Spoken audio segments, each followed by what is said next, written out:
दोस्तों, क्या आपने कभी सोचा है कि हजारों साल पहले लोग कैसे रहते थे? उनके गांव कैसे होते थे? शहर कैसे बसते थे? आज हम बात करेंगे उन जगहों की जहां कभी खेती होती थी, व्यापार चलता था और शिल्पकार अपने हाथों से अद्भुत चीजें बनाते थे। चलिए दोस्तों, शुरू करते हैं। कक्षा 6, हमारे अतीत का अध्याय 8, खुशहाल गांव और समृद्ध शहर। सबसे पहले हम बात करेंगे लोहे के औजार और खेती के बारे में। और क्या आपने लोहे के हल और फावड़े देखे हैं? लगभग 3000 साल पहले लोग पत्थर और लकड़ी के औजार से खेती करते थे, लेकिन बाद में लोहे के औजार का इस्तेमाल शुरू हुआ, जैसे कि हल, कुल्हाड़ी और हंसिया। लोहे के हल से जमीन गहराई तक खुदती थी और उपज भी अच्छी होती थी। और कृषि उत्पादन बढ़ाने के लिए सिंचाई में लोगों ने क्या किया? खेती सिर्फ औजारों से नहीं, बल्कि सिंचाई से भी जुड़ी थी। पानी के लिए लोग कुएं, तालाब, बावड़ियां और नहरें बनाते थे। इससे खेती में लगातार पानी पहुंचता था और फसल भी अच्छी होती थी। आखिर उस समय गांव में कौन रहते थे? तो दोस्तों, गांव में किसान रहते थे जो हल चलाते थे और फसलें उगाते थे। कुछ किसान खेत के मालिक होते थे। इन्हें ग्राम भोजक कहा जाता था।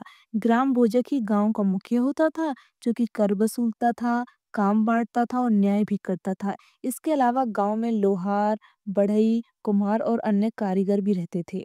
दोस्तों, शहरों की जानकारी हमें सिर्फ किताबों से नहीं, बल्कि कहानियों, यात्राओं, मूर्तियों, खुदाई से मिलती है।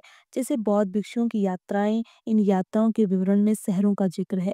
पुरातात्विक जब खुदाई करते हैं तो पुराने घर, सड़कें, बर्तन, सिक्के और मूर्तियां मिलती हैं, जो हमें शहरों की झलक दिखाती हैं। और आपने कभी प्राचीन सिक्के देखे हैं? उस समय के हाथ सिक्के हाथ से बनाए जाते थे।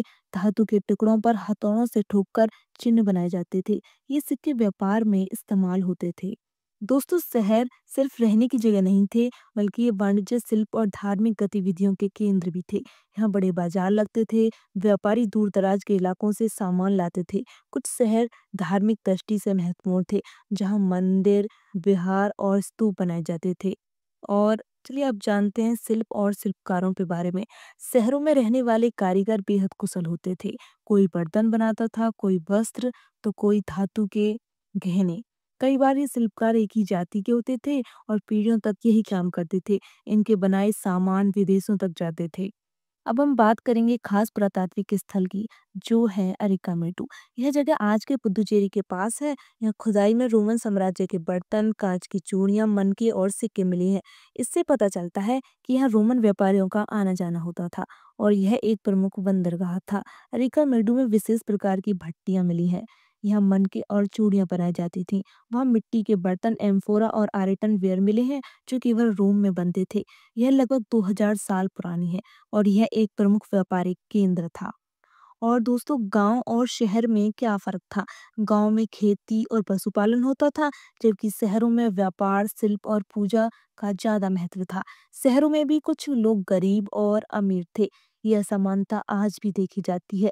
शहरों में शौचालय, नालियां, कुएं और अन्य सुविधाएं होती थी, जो लोगों की जरूरतें पूरी करती थी। अब है आपके लिए कुछ सवाल। दोस्तों, लोहे के औजार आने से खेती में क्या बदलाव आया? और आपने अपने गांव या शहर में कोई बावड़ी देखी हो तो ये आप मुझे कमेंट में बताइएगा। क्या आज भी कुछ काम परिवारों में पीढ़ियों से चलते आ रहे हैं तो कमेंट में बताइए। और भारत और रोमन साम्राज्य के बीच किन किन चीज़ों का व्यापार होता था, ये आप सभी पता लगाइए और मुझे कमेंट करके बताइए। दोस्तों, आज हमने जाना कि कैसे प्राचीन गांव और शहर हमारे इतिहास का अहम हिस्सा थे। अगर वीडियो पसंद आई तो लाइक जरूर करना और ऐसे ही ज्ञानवर्धक वीडियो के लिए चैनल को सब्सक्राइब करना बिल्कुल ना भूलें। अगर आप इस अध्याय के नोट्स और 10 महत्वपूर्ण एमसीक्यू चाहते हैं तो जल्दी से हमारे टेलीग्राम ग्रुप से जुड़ जाइए। लिंक बायो में दिया गया है। मिलते हैं अगले अध्याय में। तब तक पढ़ते रहिए, सीखते रहिए और